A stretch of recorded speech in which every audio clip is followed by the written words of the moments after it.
The police said, move away from the wall, because obviously we have to go through him. He said, hey you, put someone on the floor inside the bathroom and shot them, shot another person, and then shot another person who happened to be directly behind him. The armored vehicle breaks through the bathroom wall in a second attempt. An eyewitness uploaded this YouTube video capturing the intense moment when police began shooting.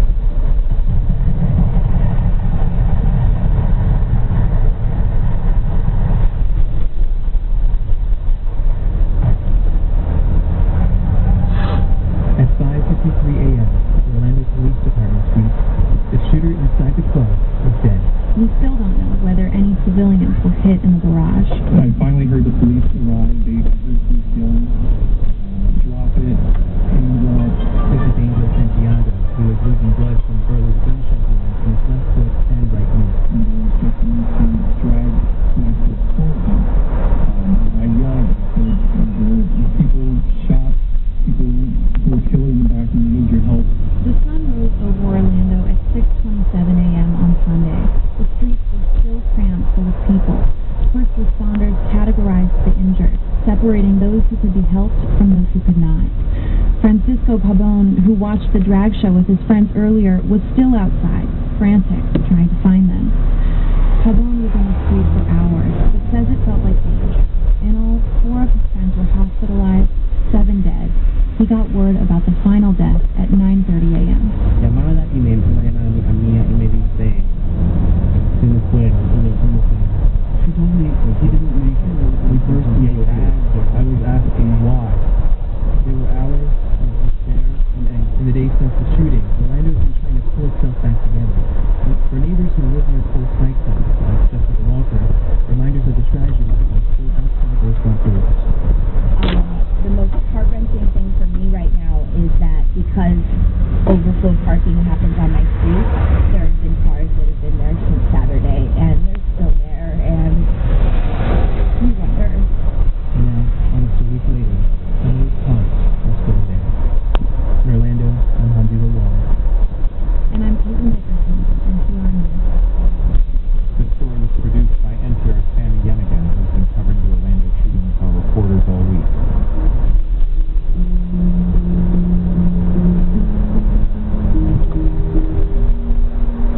Thank you for tuning in for this powerful reporting from NPR on the Orlando nightclub shooting. I'm Ricky Devington. This is All Things Considered on 88.5 GCB Atlanta. A Metro Atlanta lawmaker will actually be hosting a memorial concert on Monday for the victims of the Orlando nightclub shooting. I will have details on that coming concert in 10 minutes in the newscast.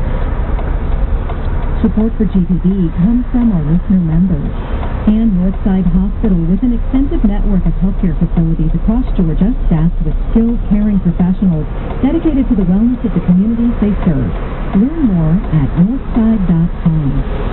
Looking at your traffic right now, downtown connector northbound between 10th and 14th Street. It looks like there's a 2-car accident. It is off to the shoulder, however. And then in Clayton County, 75 northbound at Forest Parkway, an accident is slowing things down in the right lane. Severe thunderstorm warning in Metro Atlanta through at least 10 p.m. tonight. This from the National Weather Service. Expect an overnight low around 70 degrees. Tomorrow is sunny, high in the mid-80s. Mostly clear Saturday night, low around 63, and then on Sunday, a sunny day, high in the mid-80s.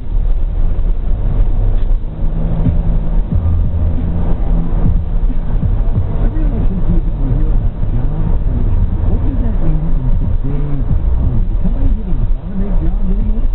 At minimum, Wall Street does not value having employees. At maximum, they might be high. I'm Tyler Rizzo. We wrap up our series, The Price of Profit. We'll have the rest of today's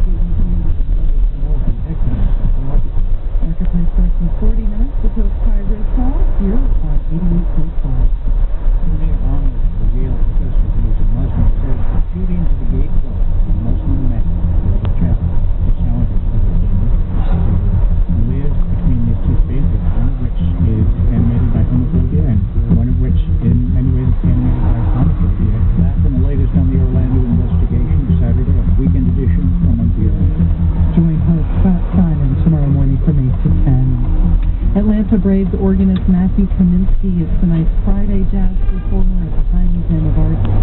Enjoy music, food, and drinks from 6 to 10 p.m. Friday jazz is free with half pricing in admission. Time now is 5:20.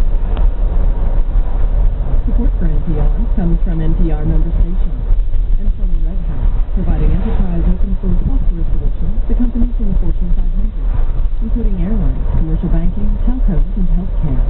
Learn more at redhat.com. Red Hat. Tried, tested, trusted. And from Moon, working to help businesses stand out with a range of print products for telling a company's unique story, including Printfinity, the ability to print a different image on every business card. Learn more at moon.com. Stand out with Moon. It's All Things Considered from NPR News. I'm Ari Shapiro. Now the latest chapter in a story that we began telling you last summer. Hello, my name is Manzar Omar. I'm coming from Syria. In Berlin last week, Manzar Omar met with America's ambassador to the UN, Samantha Power. We'll hear from her in a few minutes. The first time I met Omar was in coastal Turkey in August. He was sitting on a flattened cardboard box on the sidewalk in the city of Izmir with a crowd of other Syrians. I asked if he would let us follow along on his journey. He was waiting for a phone call from a human smuggler. We'll be ready 5 minutes. 5 minutes. 5 minutes. Get ready and go in the night to the beach. More than 1 million people have crossed the Mediterranean Sea in search of a better life in Europe. Manzar Omar is just one of them. NPR reporters tracked each stage of his trip through Greece, Macedonia, Serbia. In Hungary, he talked about how much he missed his parents. Maybe I will go back to them again. That's my wife and brother. I hope I will see them near. By bus, by foot, Omar continued on to Austria and Germany. He told us he believes God helped carry him. We can't live without religion, not Christian, Jewish, Muslim. Something good to have a faith in your heart as a human. That was October. Then just last week, UN Ambassador Samantha Power visited Germany to meet some Syrian refugees. She had heard Manzar Omar's story and asked if we could connect them. So he took part in a roundtable with other refugees led by the ambassador. While he was there, our producer in Berlin sat down with Manzar Omar to catch up on his new life in Germany. He told us he doesn't have a work permit yet. He lives in an apartment with several other Syrian refugees. He spends his days studying German and trying to work through the overwhelming bureaucracy. And when he tries to speak English or Arabic, people tell him, You should learn this story, and I know that I must do my best. Deutsch meaning German. His wife and children are still in Syria. His youngest was born after he left. But the 4-year-old girl remembers him, and she says, Baba, I miss you. It's difficult for me to be here and with the girl. Can't do anything, excuse me, can't save me. He thought it would be 6 months until the family was reunited in Germany, but he left Syria close to a year ago, and he still doesn't see a good way to get them out. Maybe my family will die. Maybe my children will die. Okay, what's the use of coming here? I came here just to help them. What's the use if I come here and I lose my family? Last week, after her meeting with refugees, I spoke with Samantha Power, the U.S. ambassador to the UN. And first I asked how Manzar Omar seemed. Well, on the one hand, he's getting settled in Germany. On the other hand, he's away from his 3 kids, and I think his heart is breaking. When you talk to a group of refugees like the people you met with in Berlin, what does that tell you about the role the U.S. needs to play that isn't happening right? Well, the desire among Syrians to leave Syria or to leave the camps around Syria in the neighboring countries is greater than the number of resettlement slots. So it's incredibly important that more countries open their doors, that we get our numbers up as best we can. Even though the world has never actually been more generous in the face of displacement, the generosity is not keeping up with the needs. The U.S. has been generous in money, but not in admitting Syrian refugees. Out of millions of displaced Syrians, the U.S. has only taken in a few thousand. Ambassador Power told me the international community needs to give more help to Syria's neighbors, like Jordan, Lebanon, and Turkey.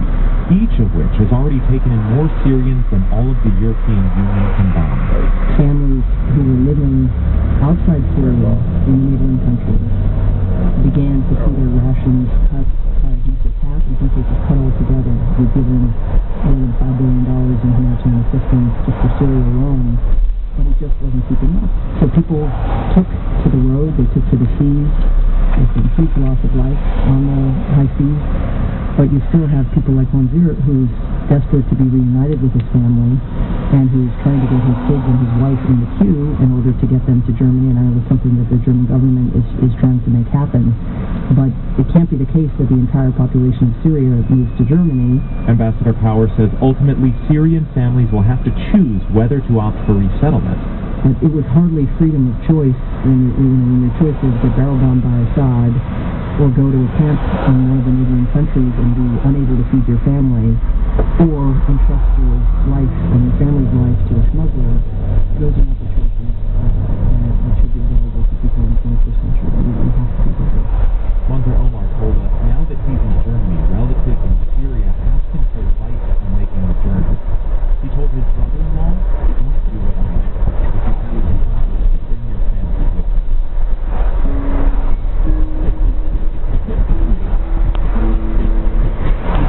Mumford & Sons is trying to expand beyond the quaint bluegrass the group is known for. The band released a mini album today called Johannesburg. It features the legendary Senegalese singer Baba Maal, the South African pop trio Beatenberg, and members of the electronic pop collective The Very Best. Tom Moon has been listening to the 5 songs and has this review.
Trademark bell-ringing anthems.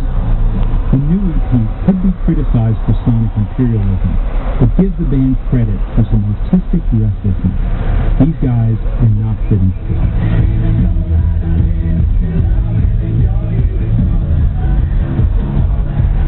That's Tom Moon reviewing the latest from Mumford & Sons called Johannesburg.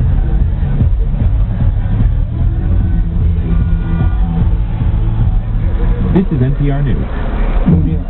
And this is 88.5 GPD Atlanta. I'm Ricky Devington. Atlanta's Oakland Cemetery is making strides to identify nearly 900 unmarked graves of African Americans. GPD Sean Powers brings us the story ahead in 15 minutes. A Metro former Atlanta lawmaker will host a memorial concert on Monday for the victims of the Orlando nightclub shooting. A news release from Representative Pruitt Renner of Avondale states that performances will include the Atlanta Women's Chorus and the Atlanta Gay Men's Chorus. Renner, a Democrat, is one of 3 openly gay members of Georgia's General Assembly. The concert will be held Monday at noon at the State Capitol Rotunda in downtown Atlanta. $200 million extra. That's the tally of changes ordered to the new Atlanta Falcons Stadium. The AJC cites a state report that says the Falcons Stadium company submitted the change orders to the general contractor. They relate to the facility's retractable roof and exterior skin. Falcons owner Arthur Blank hasn't asked the stadium open date as June for 2017. And Atlanta has 2 more weeks to submit plans to address the city's streetcar problems. The Georgia Department of Transportation this week gave the city and MARTA the extra time to comply with its request regarding 60 problems. Concerns range from poor maintenance procedures and inadequate staffing to failure to properly investigate accidents. I'm Ricky Bevington for GPB News. Here now it's 5:30. Live from NPR News in Washington, I'm Louise Giovanni. Sources close to the investigation of the mass shooting at a gay nightclub in Orlando say there's no sign that gunman Omar Mateen has been radicalized. While acknowledging the fact that the investigation has a long way to go, investigators believe invoking ISIS was a cover for Mateen. They say the crime may have been motivated by what is described as Mateen's self-hatred rooted in his personal sexuality. Dozens of State Department officials are calling for a new approach to Syria. NPR's Michelle Kellerman reports that they have signed an internal memo calling for military pressure on Bashar al-Assad's regime to get the Syrian leader to negotiate.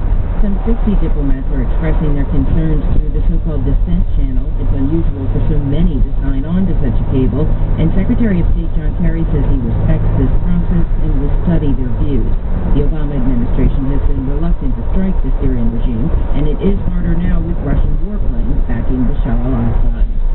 NPR's Michelle Kellerman. More than 6 square miles west of Santa Barbara has been scorched by a wildfire roaring down mountain slopes toward the Pacific. The major coastal highway near Santa Barbara is closed. Weather conditions have intensified the danger, and National Weather Service meteorologist Eric Bolt says weekend conditions will be very hot and very dry. That's when we could see 90s right down here to the ocean and 100 degrees plus up in the mountains on Monday. At that point, our humidities could be some of the lowest values, pushing down to around 10% near the fire. Meanwhile, a wildfire roaring across central New Mexico has consumed more than 26 square miles and destroyed 24 homes. On Wall Street, investor jitters about Britain's potential exit from the EU and stocks modestly lower. Dow down 57. This is NPR. Visiting This American Life. When do you stop? No to your dreams. Stay there. What do you achieve? Tired of youth. With years that was not really shared a business. I always felt like if I didn't mention it, that maybe people wouldn't notice. Or it could just be this sort of polite secret, an open secret that we didn't address because it felt so shameful. You can hear This American Life tomorrow afternoon starting at noon here on Atlanta's NPR News Station, 88.5 GPB Atlanta. I'm Ricky Bevington. Thanks so much for joining me this Friday. Happy Friday. Hope you're staying dry. The National Weather Service says storms could threaten Metro Atlanta at least through 10 o'clock tonight, so they may pop up just depending on where you are. Expect an overnight low around 70 degrees and a mostly sunny day for tomorrow, high in the mid-80s. Traffic right now, it's slow in many parts of the metro region on major highways from earlier incidents. Right now, there is a disabled vehicle blocking a right lane in DeKalb County, 85 northbound at North Jewel Hills, and in Clayton County, an exit lane blocked by an accident 75 northbound at Forest Parkway. The World Health Organization says coffee does not pose a cancer risk. Experts even say a regular coffee habit may even be protective of good health. That story is up now on the GPB News Facebook page. Support for GPB comes from our listener members. Antelis Science Museum presenting Superhero Saturday, July 9th. The Flash and his superhero friends will be at the museum along with activities and media events in the theater for the whole family. Superhero costumes are encouraged. And the Atlanta Journal-Constitution now providing access to the AJC on a tablet and computer in the same page-by-page format as the print edition. Access included with a digital subscription. Details at ajcdelivers.com. The days of lifetime employment might be long gone, but has our entire framework of what we think of as work gone out the window too? For a series of nice topics this time on Marketplace. Marketplace starts in 25 minutes at 6 o'clock with host Cyrus, all here on 88.5. Licensed to Georgia State University with 8 colleges and schools, including the Andrew Young School of Policy Studies. Thanks so much for tuning in. Hope your Friday's going great. Hope you've got some great weekend plans in store. Time now is 5:35. Support for NPR comes from NPR member stations and from the Walton Family Foundation, working to prepare all students for a lifetime of opportunity by ensuring access to high-quality K-12 choices. More information is available at waltonk12.org.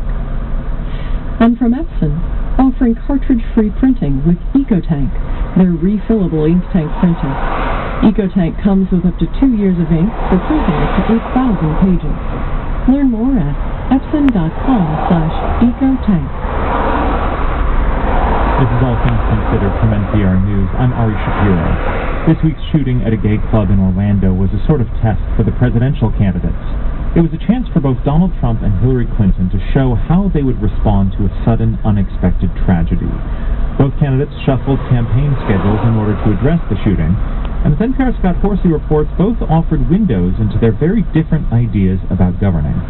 Donald Trump's first campaign appearance after Sunday's massacre had the trappings of a serious policy speech, an invited audience, a scholarly setting, and carefully scripted remarks that the candidate read from a teleprompter.